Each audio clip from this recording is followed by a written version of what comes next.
Where were you in 1990? You might remember some of these albums. Chris Brophy, musically obsessed. Chris Brophy, musically obsessed with vinyl CDs and cassettes. Chris Brophy, musically obsessed. Oh yeah! All right, I'm going to show you 10 great albums from 1990 that I found in my collection. I tried to represent some different genres as I was doing this, so let me know if you guys like this video, and maybe we'll do some other years as well. I thought it would be fitting to start off with the CDs, since we're talking about 1990.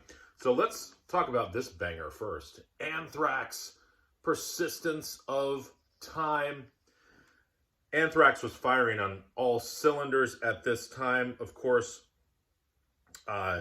this had the hit, Got the Time on it, but everything else is so good. Keep It in the Family, In My World, the song Time, Blood, such a great album.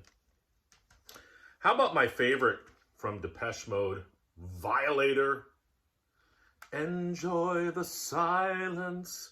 This had so many hits. Personal Jesus. Even Johnny Cash covered Personal Jesus. Wow, this album right here. I still remember listening to this in my friend's house on his CD player over the summer. Social Distortion. I love this album. Story of My Life is so great. Sick Boys, they do a cover of Ring of Fire on here. Ball and Chain is great. Drug Train, Social Distortion. One of the bands that I couldn't stop listening to at the time was Public Enemy. And they just had this sound that I think everybody else was trying to emulate. This is their album, probably their masterpiece, Fear of a Black Planet. And wow, every song in here, talk about like a greatest hits. I love this album. Here are the guys on the back. Used to love driving around with this in the CD player in the car. How about some country? I'm a huge fan of this guy, Dwight Yoakam, and this is my favorite album by him, If There Was a Way. It probably has my favorite Dwight Yoakam song on it, The Heart That You Own, but also this is a close second, Turn It On, Turn It Up, and Turn Me Loose. Amazing country album by the great Dwight Yoakam. Now, let's get into the records. They Might Be Giants, Flood, probably their best album. I saw them perform this a few years ago, the whole album in its entirety, and it is amazing. Of course, this had Birdhouse in Your Soul on it. Istanbul, not Constantinople, but the deep tracks are just as good. I love Road Movie to Berlin. Twisting, Particle Man, such a great record and such a great cover. Something really heavy, Seasons in the Abyss by Slayer.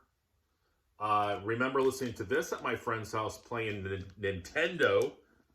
War Ensemble, that's all I'm going to say. Well, I'll also say Dead Skin Mask. That's a great song as well. How about the Black Crowes? Man, Twice as Hard, Jealous Again, Hard to Handle, She Talks to Angels. I mean, this has everything on it. Love this album. Another heavy record. Some people say this is their best. Judas Priest, Painkiller. I love Turbo. I love Ram It Down. Those are great albums. But this is the album where they said, you know what? We're Judas Priest. We're going to hit you in the mouth with some metal. And that's what they did with Painkiller. I mean, the title track has gone on to be such a classic song. And I'm going to end with another country album. I'm sorry if you don't like country, but I do like country. This was a huge album by Garth Brooks, No Fences. This is one of the albums that got me into country. The Thunder Rolls is on here. Friends in Low Places, Unanswered Prayers. But I want you to listen to the song, the last song on the album, Wolves. Man, that tears at my heartstrings. So Garth Brooks, No Fences. This was just the tip of the iceberg for 1990. All right, guys. Bye.